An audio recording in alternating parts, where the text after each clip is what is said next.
تو قسام نامی ایک شخص کو دمشق کی حکومت پر نیا مقرر کیا تھا۔ اس کے بعد افغین کو دمشق جانے کا موقع ہی نہ ملا۔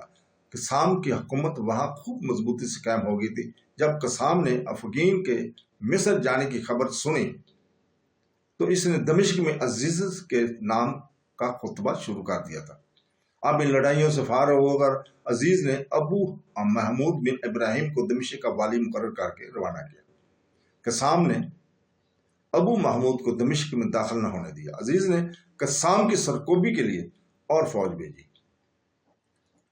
خادم سیف الدولہ نے جو حمص پر قابض اور متصرف تھا، حاکم مصر کی فوجوں کو رسد پہنچائی۔ ادھر مفرج بن جارہ قبیلہ طے کا سردار عربوں کی جمعیت لے کر برسر مقابلہ ہوا۔ چند سال کی مارکہ آرائیوں اور لڑائیوں کے بعد عزیز نے بکچور کو اپنی طرف سے دمشق کا والی مقرر کر دیا تھا۔ بکچور نے دمشق پر قابض ہو کر یعقوب بن مقص وزیر السلطنت مصر کے آواردوں کو اس لیے دمشق سے نکال دیا تھا کہ یعقوب نے بکچور کی والیت دمشق بنائے جانے کی مخالفت کی تھی۔ چنانچہ چند روز کے بعد یعقوب نے بکچور کی شکایت کر کے اس کے خلاف عزیز کو آمادہ کر دیا۔ مصر سے فوج آئی اور بکچور نے بعد مقابلہ شکست کھائی۔ ادھر سیف الدولہ نے شام پر چڑھائی کی، دوسری طرف بادشاہ قسطنطنیہ نے فوج کشی کی۔ غرب دمشق کا علاقہ 385 ہجری تک مسلسل لڑائیوں اور خون ریزیوں کا مرکز بنا رہا تھا۔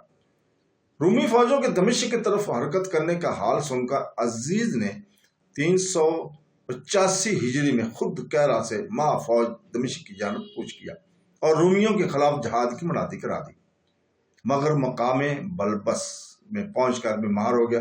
عجب اتفاق ہے کہ اس کا باپ بھی جب دمشق کے ارادے سے روانہ ہوا تھا تو اسی مقام پر پہنچ کر مرض الموت میں گرفتار ہوا تھا۔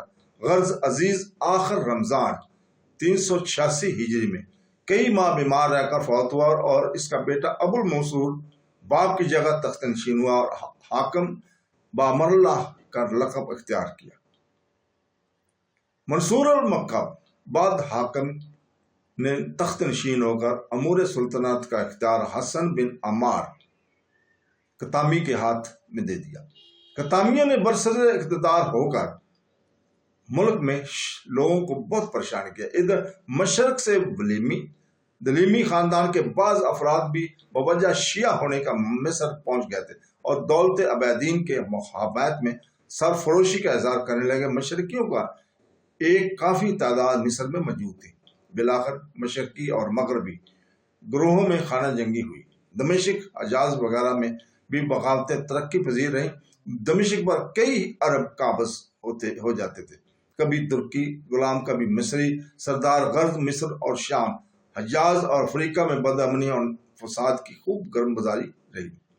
اسی سنہ میں ولید بن ہشام المعروف با اروقہ نے خروج کیا۔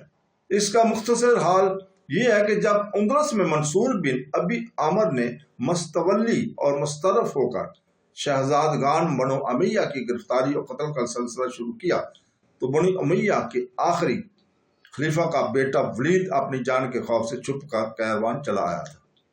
یہاں چند روز رہ کر یمن، مکہ وغیرہ ہوتا ہوا شام کے ملک میں آ گیا تھا۔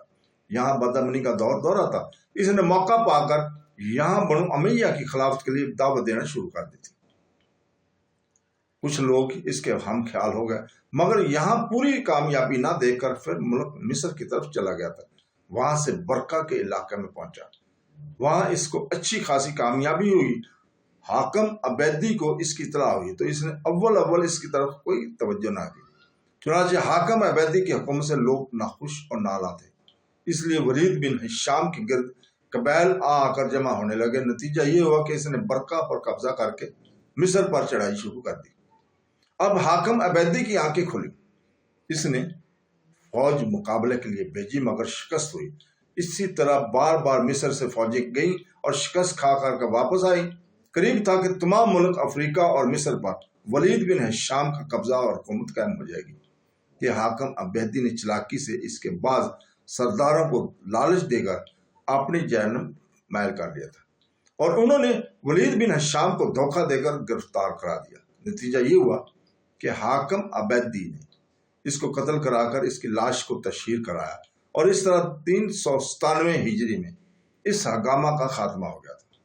چنانچہ لوگوں کو عبیدی حکومت سے بوجہ اس کے کہ شیعہ ہونے کی نفرت تھی، اس لیے حاکم عبیدی نے ولید بن ہشام کی حکامہ رائیوں کے دوران میں لوگوں کو اپنی طرف مائل کرنے اور سنیوں کے دلوں سے اپنی نفرت دور کرنے کے لیے فرمان اور اس مضمون کا جاری کیا، جس شخص کا جی چاہے وہ سنی مذہب اختیار کرے اور جس کا جی چاہے شیعہ مذہب قبول کر لے۔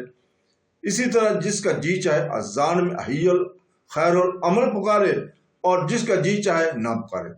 مذہب کے معاملے میں کسی پر کسی کا کوئی تشدد نہ کیا جائے گا۔ حاکم عبیدی تاثیر کو قائل اور علم و نجوم کے جانب زیادہ میل تھا۔ اس نے کوہ موقس متصل کہرا پر ایک مکان بنوا رکھا تھا، وہاں کواکب کی روحانیت جذب کرنے اور اعمال عبادت بجا لانے کے لیے تنہا جایا کرتا تھا۔ چنانچہ 27 ماہ شوال 411 ہجری کو حسب دستور رات کے وقت اپنے گدھے پر سوار ہو کر چلا، 2 سوار ساتھ ہو لیے۔ اس نے تھوڑی دور چل کر یکے بعد دیگرے دونوں کو واپس کر دیا اور خود کو کوہ مقتم کی جانب تنہا چلا گیا۔ چند روز تک واپس نہ آیا۔ ارکین سلطنت واپسی کے انتظار میں رہے۔ جب کئی روز گزر گئے تو ارکین سلطنت اس کے تلاش میں نکلے۔ کوہ مقتم پر چڑھتے ہی اول اس کی سواری کا گدھا دست بریدہ مردہ پایا گیا، اس کی لاش نہیں ملی۔ ایک دوسری روایت حاکم عبیدی کے قتل کے نسبت یہ ہے کہ حاکم کی بہن کا بعض غیر مردوں سے ناجائز تعلق تھے۔ اس کی اطلاع ہونے پر حاکم نے بہن کو ڈانٹا۔ اس نے اس کے جواب میں بعض قطامی سرداروں کو بلا کر حاکم کی بدعقیدہ مذہب ہونے کی شکایت کر کے حاکم کے قتل کی سازش کی۔ چنانچہ قطامی سرداروں نے حاکم کو موقع پا کر قتل کر دیا تھا۔ حاکم شب پنج شنبہ 23 ربیع الاول 375 ہجری کو پیدا ہوا تھا۔ 36 سال کی عمر میں فوت ہوا۔ حاکم کے قتل کا یقین ہو جانے کے بعد ارکین سلطنت نے حاکم کے 9 عمر نابالغ بیٹے علی کو تخت نشین کر دیا۔ علی کا لقب زہر الدین اللہ تجویز کیا گیا اور امور جہاں بانی زہر کی پھوپھی یعنی حاکم کی بہن کے ہاتھ میں آئے۔ حاکم مطلون سخت گیر شخص ہوا تھا۔ تو دوستو اس کے ساتھ ہی ہم اجازت چاہتے ہیں کل تک کے لیے۔ کل انشاءاللہ تعالی ہم اسی وقت آپ کے سامنے اگلی قصہ لے کر آئیں گے۔ کل تک کے لیے اجازت چاہتے ہیں۔ اللہ حافظ۔